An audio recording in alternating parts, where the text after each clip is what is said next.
जय श्री राम, जय बालाजी महाराज। आज मैं आप सभी को बताना चाहूँगी कि जिन किसी के पास भाई कोई देवी शक्ति है, जैसे हनुमान जी के दूत महाराज, माता रानी जी की कृपा, काली माता की कृपा, जैसे किसी के पास कोई देवी शक्ति है, उनको ये नहीं पता कि उन्हें क्या करना चाहिए, किन किन बातों का ध्यान रखना चाहिए भी, क्या जो परहेज होते हैं, नियम होते हैं, किन बातों का ध्यान रखें जिससे जो देवी शक्ति हमारे पास आई हुई है वो वापस ना जाए। तो चलिए आज मैं आपको बताना चाहती हूँ कि आप किन किन बातों का ध्यान रखें जिससे जो देवी शक्ति है आपसे रूठे ना और जो आपके साथ हमेशा रहे। तो मतलब कुछ बातें होती हैं, बस वो ध्यान में रखनी होती है। जब वो शक्ति आपको प्राप्त हो जाती है तो आपको किस मंत्र से मिली है ये आपको पता होना चाहिए, क्या पाठ करते हो आप उस बारे में पता होना चाहिए। तो जिस मंत्र से मिलती देवी शक्ति तो आपको क्या उसका नियंत्र जाप करना चाहिए, उस मंत्र का, उस पाठ का, ठीक है, जिससे आपको देवी शक्ति मिली हुई है। दूसरी बात क्या है, आपको जैसे क्या होना चाहिए, अपने पूजा पाठ को धीरे धीरे और ज़्यादा बढ़ा देना चाहिए, ठीक है। आप जो पूजा पाठ करते हो उसको थोड़ा सा और बढ़ा देना चाहिए, जिससे जो क्या है आपकी जो शक्ति है वो धीरे धीरे से और ज़्यादा पावरफुल धीरे धीरे होती चली जाए, ठीक है। तीसरी बात ये है कि आपको क्या है, नियम परहेज का ध्यान रखना होगा, ठीक है।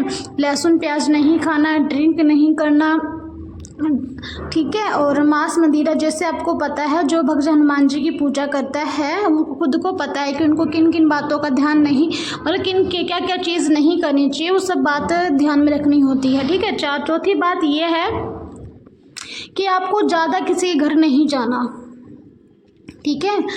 जब आपके साथ किसी की कोई कृपा प्राप्त हो जाती है, बाबा हनुमान जी के दूत मिल जाते हैं, उनके वीर मिल जाते हैं, तो आपको क्या है किसी के घर भी नहीं जाना होता। बहुत रेयरली चांस हो तब जाना होता है, और या फिर जैसे कोई गुजर जाए वहाँ आपको नहीं जाना होता है, ठीक है, क्योंकि वहाँ पर जो चीज़ होती है वो नेगेटिविटी इफेक्ट करती है। आपको ये नहीं पता कि किसके घर में क्या है क्या नहीं है, वहाँ जाके आप कुछ खा लो पी लो, इसलिए आपको मतलब उनके घर में जैसे बाहर कहीं पे भी नहीं जाना, ठीक है।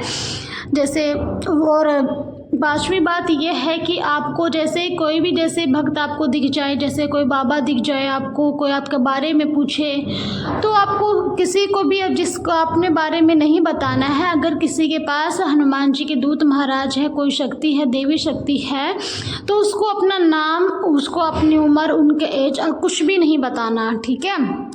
क्योंकि जैसे किसी के पास देवी शक्ति हो मतलब मिल जाती है तो सामने वालों को पता चल जाता है कि उसके पास ये शक्ति है, तो वो अब क्या है बस सिर पे हाथ रख के आपकी सारी शक्तियों को ले लेता है, ठीक है। इसलिए आपको किसी के भी जैसे किसी को भी मतलब सिर पे हाथ नहीं रखवाना है, ठीक है।